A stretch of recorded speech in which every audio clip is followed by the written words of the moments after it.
तो पहले एपिसोड का नाम है द जंगल एपिसोड और शुरुआत में हमें जंगल का सीन दिखाया जाता है जहां एक इंसान किसी दूसरे इंसान की लाश को घसीट रहा था। तभी जंगल के रास्ते से एक पुलिस वाला गुजरता है और उसे इसकी आवाज आती है। अब इनिशियली तो ये पुलिस वाला तहकीकात करने बाइक से उतरता है, लेकिन फिर वो खुद डर के यहाँ से निकल लेता है। इसके बाद सीन बालागढ़ पुलिस स्टेशन का दिखाया जाता है जहाँ चिदम नामक बंदा सभी पुलिस वालों की चाय वगैरह दे रहा था। यहाँ पुलिस स्टेशन में हम अपने लीड कैरेक्टर विधान से मिलते हैं जो कि सब इंस्पेक्टर है। विधान के अंदर अशोक, सुतपा और स्वपनदा भी काम करते हैं। उस शाम ये सभी एक पूजा में जाते हैं जहाँ चिदम बकरी की बलि देता है। दिन सभी पुलिस वाले अपने सीनियर ओसी आदर्श से मिलते हैं जो कहते हैं कि कल उनके ग्रैंड डॉटर की राइस सेरेमनी है। मतलब पहली बार चावल खिलाने की सेरेमनी होती है ना, जिसे अन्नप्राशन भी कहते हैं, वैसा ही कुछ। और इसीलिए ओसी आदर्श कल ऑफिस नहीं आएंगे। इनफैक्ट वो लीव भी अप्लाई नहीं कर रहे क्योंकि ये बस एक दिन की बात है। आदर्श यहाँ क्लियरली कहते हैं कि जब तक कल कुछ अर्जेंट ना आ जाए तब तक विधन उन्हें कॉल करके डिस्टर्ब ना करे। अब अगले दिन पुलिस स्टेशन में ओसी आदर्श के भी सीनियर आईसी आ जाते हैं और ऐसे में विधन को आदर्श को कॉल लगाना पड़ जाता है। आईसी यहाँ बस अपनी बेटी की शादी की इन्विटेशन देने आए थे, लेकिन इनकी बातों से हम समझ पाते हैं कि गांव के प्रधान के बहन का हस्बैंड दिनेश गायब है। एनीवेज यहाँ आदर्श विधन को डांटते हैं फॉर कॉलिंग हिम और इसके बाद नरोत्तम नामक इंसान पुलिस स्टेशन आता है। नरोत्तम पंचायत प्रधान की तरफ से आया था टू इंक्वायर अबाउट दिनेश और विधन बोल देता है कि इनकी जांच पड़ताल चल रही है। इसके बाद पुलिस स्टेशन में एक बूढ़ा व्यक्ति आता है जो बताता है कि उसके घर से सोने के गहने चोरी हो गए हैं जो वो अपनी बेटी की शादी के लिए जमा किया था। इसकी जांच पड़ताल के लिए विधन सुतपा और अशोक को भेज देता है। इसके बाद विधन अपने घर पे लंच करने जाता है जहां हम समझ पाते हैं कि उसकी बीवी बृष्टि प्रेग्नेंट है और उसकी डिलीवरी अगले हफ्ते ही होने वाली है। बृष्टि काफी परेशान रहती है क्योंकि विधन को अपनी ड्यूटी से ज्यादा फ्री टाइम मिल ही नहीं पाता। हम ये भी समझ पाते हैं कि इनकी लव मैरिज हुई है जिससे इन दोनों की फैमिलीज इनसे मुंह फुला के बैठी है और ऐसे में ये लोग अपने फैमिली मेंबर्स से मिलते तक नहीं हैं। खैर लंच के बाद विधन टूडूपाड़ा के जंगल में जाता है एज उसे रिपोर्ट मिली थी कि यहाँ एक लाश मिली है। विधन और स्वपनदा इस लाश तक पहुंचते हैं और वो पाते हैं कि लाश के सर को धड़ से अलग किया गया था। इस लाश को पहचान पाना मुश्किल था। स्टिल नरोत्तम क्लियरली कहता है कि ये दिनेश की लाश नहीं है। क्यों? क्योंकि दिनेश की एक हाथ की उंगली कटी हुई थी जबकि लाश की सारी उंगलियां सही सलामत है। अब यहाँ आईसी सर भी आते हैं और लोगों की भीड़ जमा होती है और प्रेस वाले भी पहुंच चुके थे। भीड़ को हटाने के बाद विधन आईसी सर को कार तक छोड़ने जाता है। वहीं स्वपनदा मीडिया को इंटरव्यू देने लगते हैं। अब जैसे ही विधन लाश के पास लौटता है वो पाता है कि लाश का सर ही गायब हो चुका था। जी हाँ दोस्तों, इसी पॉइंट पे पहली एपिसोड खत्म हो जाती है। अब दूसरे एपिसोड का नाम है द हेडलेस वन और यहाँ विधन फौरन आसपास के लोगों की चेकिंग करता है टू सी कि कहीं वो लोग सर लेके तो नहीं भाग रहे। विधन लाश के सर गायब होने वाली बात आदर्श को बताता है और ओसी आदर्श उस पे बहुत भड़कते हैं। इनफैक्ट आईसी भी विधन को कॉल करके डांटते हैं कि उसके रहते सर कैसे गायब हो सकता है। इन सीन से हम समझ पाते हैं कि कैसे सीनियर ऑफिसर्स काम का सारा बोझ विधन पे डाल रहे थे और गलती होने पे सारा ब्लेम भी उस पे ही डाला जा रहा था। तुरंत ही जंगल में सर्च जारी होती है और यहाँ पुलिस को ऐसा महसूस होता है कि कोई तो भाग रहा है। पुलिस इस भागते हुए इंसान का पीछा करती है लेकिन ये इंसान उनके हाथ नहीं आता। तभी अशोक को कॉल आता है कि विधन की वाइफ गिर गई है और उसे अस्पताल में एडमिट किया गया है। अशोक फौरन विधन को लेकर हॉस्पिटल जाता है जहाँ विधन अपनी बीवी बृष्टि से मिलता है। बृष्टि ठीक थी लेकिन वो विधन से बहुत ज्यादा अपसेट थी क्योंकि विधन अपनी ड्यूटी के चक्कर में उसे इग्नोर कर रहा था। इनफैक्ट यहाँ बृष्टि के पेरेंट्स आए हुए थे जो कि विधन को देख के ताने मारते हैं कि इसी वजह से वो अपनी बेटी को पुलिस वाले से शादी नहीं करने देना चाहते थे। खैर सिचुएशन नॉर्मल होते विधन को वापस जंगल जाना पड़ता है जहाँ आईसी बहुत ज्यादा गुस्से में थे, लेकिन ओशी आदर्श किसी तरह उनसे एक हफ्ते का टाइम मांगता है टू क्लोज दिस केस। साथ ही आईसी ये भी कहते हैं कि सर गायब होने वाली बात मीडिया में नहीं आनी चाहिए। अब इस पॉइंट विधन को जंगल में एक कड़ा जैसा एंकलेट मिलता है। तभी विधन को वापस कॉल आता है सेइंग कि उसकी वाइफ की अर्जेंट ऑपरेशन होनी है। विधन तुरंत हॉस्पिटल जाके साइन वगैरह करता है जिसके बाद ऑपरेशन किया जाता है। ऑपरेशन सक्सेसफुल होता है जहां विधन और बृष्टि को बेटी हुई थी और बेटी को गोद में उठाने बृष्टि की मां पहले चली जाती है। Now this was a big deal क्योंकि ऑपरेशन से पहले बृष्टि विधन से प्रॉमिस ली थी कि इनके बच्चे को सबसे पहले गोद में विधन ही उठाएगा, लेकिन उसके ऐसा ना करने से बृष्टि और भी अपसेट होती है। लेकिन विधन यहाँ किसी तरह बृष्टि को मना लेता है एंड फाइनली आगे चल के अपनी नवजात बेटी को गोद में भी लेता है। अब अगले दिन विधन बाकी पुलिस कर्मी को वो एंकलेट दिखाता है और यहाँ चिदम बताता है कि ऐसे एंकलेट्स वो लोग एक वीक तक पहनते हैं जो गजन उत्सव के लिए किसी तरह की स्पेशल मन्नत मांगे हैं। चिदम खुद ये एक वीक के लिए पहना है और ये एंकलेट दोनों पैर में पहना जाता है। यानी कि दोस्तों जो कोई भी भागा था उसके एक पैर में ही एंकलेट होगा और इस तरह से उस इंसान को पकड़ा जा सकता है। बस फिर क्या था, विधन, अशोक और स्वपनदा फौरन उस जगह पे जाते हैं जहाँ उत्सव मनाने के लिए भक्तजन इकट्ठा हुए थे और ये तीनों सबके पैर चेक करने लगते हैं। अब उत्सव के दौरान एक मेन आदमी कहता है कि रोबी और कार्तिक पे इस बार शिव जी का आशीर्वाद है और दोनों पजस हुए हैं। इसके बाद भक्तजन एक गेम खेलते हैं जहाँ इन्हें शिव जी की टाइगर क्लॉथ, डमरू और त्रिशूल ढूंढना था। इसी खोजबीन में रोबी और कार्तिक को जमीन के अंदर से एक इंसानी हाथ मिलता है जिसकी एक उंगली कटी थी, यानी कि ये हाथ दिनेश की थी। इसी पॉइंट पे सेकंड एपिसोड खत्म हो जाता है। अब थर्ड एपिसोड का नाम है the allies of deadly snake और यहाँ शुरुआत में एक फ्लैशबैक दिखाया जाता है। फ्लैशबैक में दिनेश अपने पिता के गुजर जाने के बाद अपने चाचा के साथ मिलकर अपने पिता की सारी प्रॉपर्टीज बेच दिया था, लेकिन दिनेश के चाचा अजित हेला अब दिनेश को एक भी पैसा नहीं दे रहे थे, सेइंग कि दिनेश के पिता तो उसे अबैंडन कर दिए थे जब दिनेश प्रधान की बेटी से शादी किया। इस बात पे इन दोनों में हाथापाई हो जाती है, जहाँ दिनेश अंकल अजित हेला को चोटिल भी कर देता है। ऐसे में अजित हेला कसम खाता है कि वो 3 दिन के अंदर दिनेश को खत्म कर देगा। अब प्रेजेंट में दिनेश की लाश मिल गई है और ऐसे में दिनेश की माँ और पत्नी सारा इल्जाम अजित हेला पे ही डाल रही थी। यहाँ पॉलिटिक्स इन्वॉल्व हो गया था क्योंकि पंचायत से रिलेटेड था दिनेश, और इनहेरिटेंस वाला एंगल भी आ गया था जिस वजह से ये केस थोड़ा पेचीदा होता जा रहा था। और ऐसे में टाउन के जो डीएसपी थे वो भी इन्वॉल्व होते हैं। डीएसपी सख्त हिदायत देते हैं कि इस केस को जल्द से जल्द सॉल्व किया जाए। अब आगे हमें पता चलता है कि अशोक 3 लोगों को गिरफ्तार किया है। 2 लोग तो वही रोबी और कार्तिक है क्योंकि उन्हें ही लाश मिली थी, और तीसरा एक लड़के को गिरफ्तार किया गया है जिसके पैर में सिर्फ एक ही एंकलेट पाया गया था। अशोक और स्वपन दा इन तीनों को खूब पीटते हैं, लेकिन तीनों का कहना था कि इनका कत्ल से कोई लेना देना नहीं है। ऐसे में ये लोग अजित हेला की कॉल डिटेल्स निकालते हैं और ये पाते हैं कि वो देर रात किसी निबारुन हालदर को कॉल किया था जो कि एक टीचर है। अब निबारुन हालदर के कॉल डिटेल से एक और नंबर मिलता है जिसपे वो रोज 1.5 घंटे बातें करता था। वो नंबर 13 तारीख से स्विच्ड ऑफ है और दिनेश की ऑटोप्सी रिपोर्ट भी कहती है कि वो 13 तारीख को ही खत्म हुआ था। सो इट्स पॉसिबल कि अजित और निबारुन मिलके किसी को हायर किए होंगे जो कि दिनेश को खत्म कर दिया। बस फिर क्या था, अशोक यहाँ अजित और निबारुन को उठा लाता है, देन पीटना शुरू करता है। लेकिन अजित का भी कहना था कि वो दिनेश को नहीं खत्म किया है, वो तो बस दिनेश को डराने के लिए बोला था कि वो उसे समाप्त कर देगा। अब इसी सब के बीच गोपालपुर थाने से एक मिसिंग केस इस थाने पे आती है और बिधन मिसिंग पर्सन की फोटोज वगैरह प्रिंट करवाता है। देन वो चिदम को ये फोटो मिसिंग बोर्ड पे टांगने को कह देता है। खैर इसके बाद एकदम से अजित और निबारुन कहने लगते हैं कि उन्होंने ही दिनेश को खत्म किया है। This was shocking, but then हम ये समझ पाते हैं कि ये दोनों झूठ बोल रहे हैं। क्यों? क्योंकि पुलिस इन्हें बहुत मार रही थी, तो ऐसे में ये दोनों यहाँ कन्फेस कर लिए ताकि इनकी पिटाई बंद हो सके, एंड देन कोर्ट में जाके बोल देंगे कि इन्होंने कत्ल नहीं किया है। ये आइडिया इन्हें स्वपन दा और चिदम से आया था और ऐसे में बिधन और अशोक स्वपन दा और चिदम पे भड़कते हैं। खैर उस रात चिदम पुलिस स्टेशन कॉल करके बताता है कि उसके घर के आसपास 3 लोग घूम रहे हैं। पुलिस वहां जाती है और इन 3 लोगों को अरेस्ट करती है जो कि मोस्टली चोरी करने की प्लानिंग कर रहे थे। बिधन यहाँ चिदम की बेटी से मिलता है जिसका नाम भी बृष्टि ही था। खैर इसके बाद अशोक अपना फेवरेट काम शुरू करता है, यानी पकड़े गए 3 लोगों की धुलाई। इसके बाद इन्हें पता चलता है कि दिनेश के फोन में एक और सिम यूज हुई थी जिसपे कई केसेस हैं। ये सिम किसी विजय भोक्ता नाम से रजिस्टर्ड है और ऐसे में अशोक और बिधन विजय भोक्ता को ट्रैक करते हैं। नाउ सरप्राइजिंगली विजय भोक्ता इन्हें चिदम के घर पे मिलता है और उसका कहना था कि वो उसका फोन नहीं था बल्कि चिदम का फोन था। ये सुनकर चिदम चौंक जाता है और वो कहने लगता है कि उसके पास तो फोन खरीदने के पैसे तक नहीं है। लेकिन यहाँ चिदम के बॉक्स से एक फोन वाकई में निकलता है। ऐसे में पुलिस विजय भोक्ता और चिदम दोनों को अरेस्ट करती है और यहीं पे थर्ड एपिसोड खत्म होता है। अब फोर्थ एपिसोड का नाम है द वेब ऑफ इल्यूजन्स और यहाँ अशोक अपना फेवरेट काम शुरू करता है, यानी विजय भोक्ता और चिदम की धुलाई। स्वपन दा और बिधन के मन में चिदम के लिए हमदर्दी थी क्योंकि वो पुलिस स्टेशन में काम करता था, इन्हें चाय पानी लाके दिया करता था। खैर काफी मार खाने के बाद चिदम एक्सेप्ट करता है कि वो उसका ही फोन था। दरअसल चिदम की बेटी हमेशा उससे फोन के लिए जिद करती थी और ऐसे में चिदम लोकल बार से एक इंसान का फोन चुरा लिया था ऑन द 13th। खैर अब अगर आपको याद हो तो पुलिस स्टेशन में एक बूढ़ा आदमी आया था जिसके सोने के गहने चोरी हो गए थे। वेल इस केस में अशोक 3 लोगों को पकड़ा था, वही 3 लोग जिसके बारे में चिदम इन्फॉर्मेशन दिया था, जो लोग चोरी करने जा रहे थे। लेकिन ये 3 लोग कुछ भी एक्सेप्ट नहीं कर रहे थे कि नहीं इन्होंने कोई चोरी नहीं करी है। ऐसे में अशोक इन्हें छोड़ देता है लेकिन इन पर नजर रखे हुए था और इनमें से एक बंदा छूटते ही किसी जयंता को कॉल करता है। अशोक पीछे से उसकी बात सुन लेता है और फौरन जयंता की दुकान पे जाता है। यहाँ पुलिस को चोरी की गई ढेर सारे सोने की ज्वेलरी मिलती है जिसमें उस बूढ़े इंसान की भी ज्वेलरी थी। वो बूढ़ा इंसान काफी खुश होता है, पुलिस को थैंक यू कहता है, देन अपनी ज्वेलरी को छांटता है, ले जाता है और पुलिस यहाँ एटलीस्ट एक केस तो सॉल्व कर ली थी।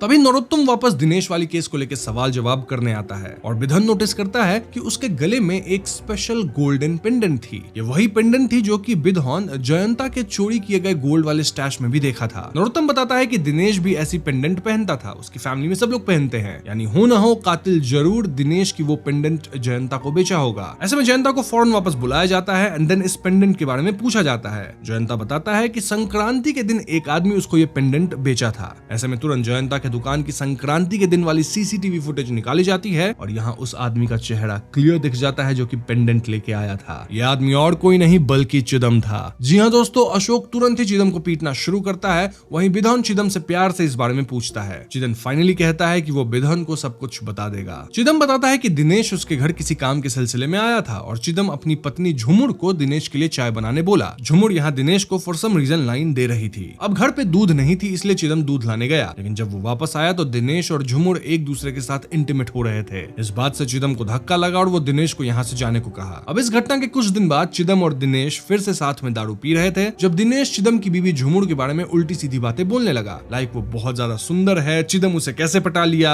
और वो हर हफ्ते एक बार झुमुर के साथ इंटीमेट होना चाहता है, जिसके लिए वो चिदम को पैसे भी देगा। ये सुनकर चिदम इतना भड़क गया कि वो दिनेश के सर पे पत्थर मार के उसे समाप्त कर दिया। यहीं पे 4th एपिसोड भी समाप्त होता है। अब 5th एपिसोड का नाम है विभीषण और यहाँ तक केस सॉल्व हो चुकी है, यानी चिदम ही दिनेश को समाप्त किया है। बट देन केस में एक नई ट्विस्ट आती है। पुलिस वालों से मिलने सौरभ नाम का एक आदमी आता है जो बताता है कि उसे चिदम की बीवी बहुत अट्रैक्टिव लगती थी। ऐसे में सौरभ हमेशा चिदम के घर के आसपास घूमता था ताकि वो उसकी बीवी को देख सके। और एक दिन चिदम सौरभ को घर के अंदर बुलाता है। यहाँ अगेन सेम सिचुएशन हुआ जहाँ चिदम दूध लाने गया और वापस आने पे वो सौरभ और झुमुर को इंटीमेट होता पाया। नाउ सौरभ का कहना है कि तब से चिदम उसे कई बार ब्लैकमेल किया है और हमेशा उससे पैसे वगैरह लेता रहता है। इसका मतलब दोस्तों इट्स क्वाइट पॉसिबल कि चिदम और उसकी बीवी झुमुर का यही धंधा था, जहां झुमुर अपनी सुंदरता से लोगों को फंसाती थी, देन चिदम इन्हें रंगे हाथों पकड़ता था और फिर उन्हें ब्लैकमेल करके उनसे पैसा लेता था। सौरभ चिदम को 10,000 रुपए तक दे चुका है, साथ ही अपनी गोल्ड वाली वेडिंग रिंग भी दिया है। ये पता लगते पुलिस वालों का मन था कि वो चिदम को पीट के उससे सारी बातें उगलवाएंगे, लेकिन बिधन यहाँ दूसरा रास्ता अपनाता है। वो चिदम को उसका रेगुलर काम करने देता है, यानी चाय लाना एंड ऑल। देन वो चिदम के परिवार के सामने भी ये बात रिवील नहीं करता कि चिदम एक कातिल है। इनफैक्ट बिधन यहाँ चिदम के फैमिली को पैसे तक देता है और चिदम भी भाग नहीं रहा था। बेसिकली बिधन यहाँ चिदम का ट्रस्ट जीत के फाइनली उससे अकेले में पूछता है कि उसने कौन कौन से क्राइम्स किए हैं। जो कुछ भी वो किया है वो सब कुछ क्लियरली बताए, क्योंकि एक बार FIR रिपोर्ट रेडी हो जाएगी तो उसी हिसाब से चिदम को सजा सुनाई जाएगी। बिधन उसकी सजा कम करने की गुजारिश भी करेगा, लेकिन बाद में अगर चिदम के और भी क्राइम सामने आए तो सजा बढ़ ही जाएगी। ऐसे में चिदम कहता है कि उसका एक औरत के साथ अवैध संबंध था। बेसिकली इनके गांव में गोविंदो सारखेल करके एक आदमी था जो कि हाल ही में कुएं में डूब के समाप्त हो गया था। उसी की बीवी के साथ चिदम के संबंध थे और ये संबंध तब से थे जब गोविंदो जिंदा भी था। इनफैक्ट गोविंदो चिदम और अपनी बीवी को एक साथ पकड़ लिया था और ऐसे में चिदम ही गोविंदो को कुएं में गिरा के उसे समाप्त किया। यानी कि दोस्तों चिदम एक नहीं बल्कि 2 लोगों को निपटा चुका है। इनफैक्ट वो 20-25 लोगों से पैसे लिया है, उन्हें ब्लैकमेल करके using his wife Jhumur. By the way मैं आप व्यूअर्स को बता दूं कि फिलहाल झुमुर का कोई अता पता नहीं है। खैर आगे चिदम के बारे में आईसी और ओसी सबको पता लगता है और सभी शॉक में थे। आईसी तो इस बात से और भी शॉक में थे कि बिधन चिदम को खुलेआम पुलिस स्टेशन में घूमने दे रहा था, जहां चिदम अपना रेगुलर काम कर रहा था। बिधन का कहना था कि इसी तरह से चिदम का ट्रस्ट जीत के वो उससे और भी बातें उगलवाएगा। खैर अब आगे इससे पहले बिधन FIR रिपोर्ट तैयार करता, चिदम फिर से बिधन से एक कमरे में अकेले बात करता है, जहां वो बताता है कि उसने 2 नहीं बल्कि 3 लोगों को समाप्त किया है। जी हाँ दोस्तों, चिदम कहता है कि जो एक मिसिंग आदमी की फोटो चिदम बोर्ड पे लगाया था उसे भी वही खत्म किया है। फिर एकदम से चिदम कहता है कि उसे 3 नहीं बल्कि 4 कत्लों के बारे में पता है। 4 भी नहीं बल्कि 8 कत्लों की वो जिम्मेदारी लेता है।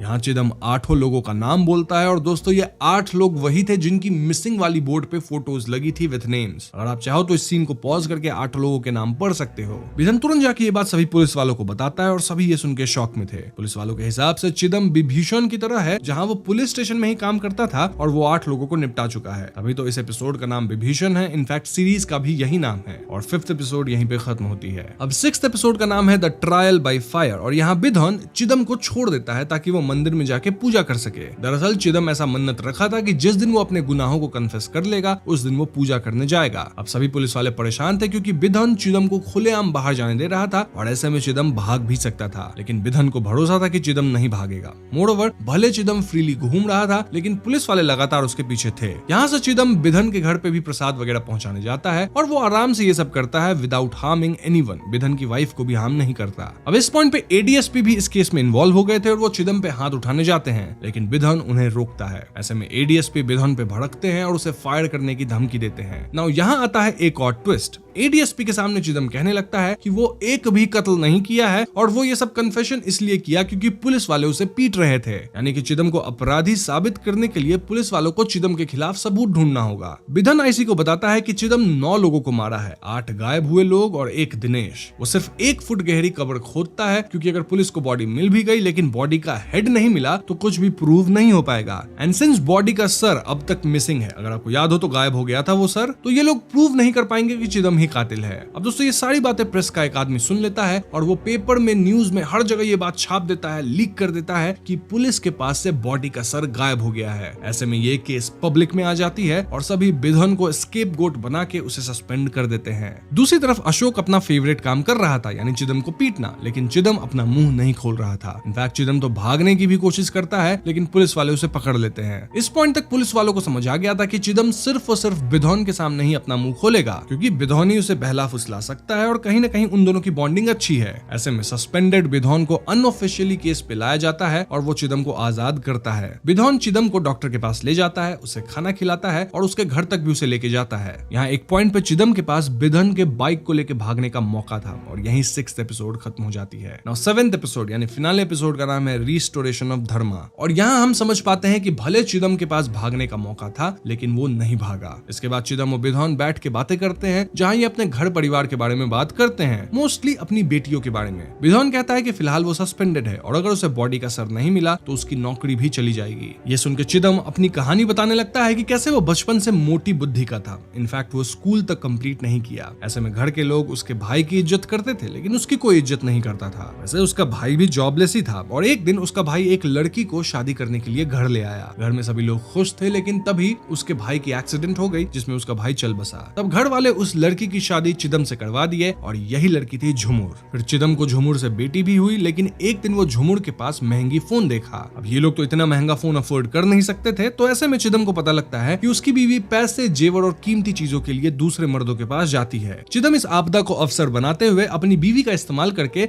दूसरे मर्दों को फंसवाने लगा। एंड देन जब वो अपनी बीवी और गैर मर्द को रंगे हाथ पकड़ता तो उस मर्द को ब्लैकमेल करके उससे पैसा, ज्वेलरी सब लेने लगता। लेकिन एक दिन उसकी बीवी सारा पैसा और जेवर गहने लेके फरार हो गई। अब चिदम को पैसे की जरूरत थी क्योंकि वो अपनी बेटी को बोर्डिंग स्कूल में भेजना चाहता था और इसीलिए वो लोगों को खत्म करना शुरू किया और उनके पैसे या जेवर अपने पास छीनने लगा। देन वो लाश को छिपाने लगा और जंगल में जो लाश सबसे पहले मिली थी वो किसी भोला मंडल नामक इंसान की लाश थी। अब ये सब सुनकर बिधन फौरन चिदम से लाश के सर के बारे में पूछता है। तभी बिधन को एडीएसपी का कॉल आता है जो कि उसे और चिदम को फौरन स्टेशन बुलाते हैं। अब तक पुलिस स्टेशन पे मीडिया जमा हो चुकी थी और चिदम बिधन से कहता है कि वो लाशों की जगह बता देगा। ऐसे में बिधन चिदम और बाकी पुलिस वालों के साथ जंगल में जाता है जहाँ चिदम लाश वाले स्पॉट्स रिवील करता है। इनिशियली वो गलत स्पॉट्स बताता है ताकि अशोक और दूसरे पुलिस वालों को मेहनत करनी पड़े, गलत जगह पे खोदना पड़े। ये चिदम का काइंड ऑफ रिवेंज था क्योंकि ये लोग बहुत उसको पीटे थे। बट देन फाइनली वो सही स्पॉट्स भी बताता है। पुलिस को लाशें मिलने लगती हैं लेकिन अशोक खुदाई कर करके परेशान था। ऐसे में वो चिदम को फिर से पीटने लगता है और चिदम गाड़ी से उतर के भागने लगता है। पुलिस उसके पीछे भागती है लेकिन चिदम भागते हुए अपने विक्टिम्स के फेंके हुए कपड़े वगैरह भी ढूंढ के पुलिस के हवाले करता है। अब इस पॉइंट तक चिदम के खिलाफ इनफ एविडेंस था लेकिन अब भी सर का मिलना जरूरी था।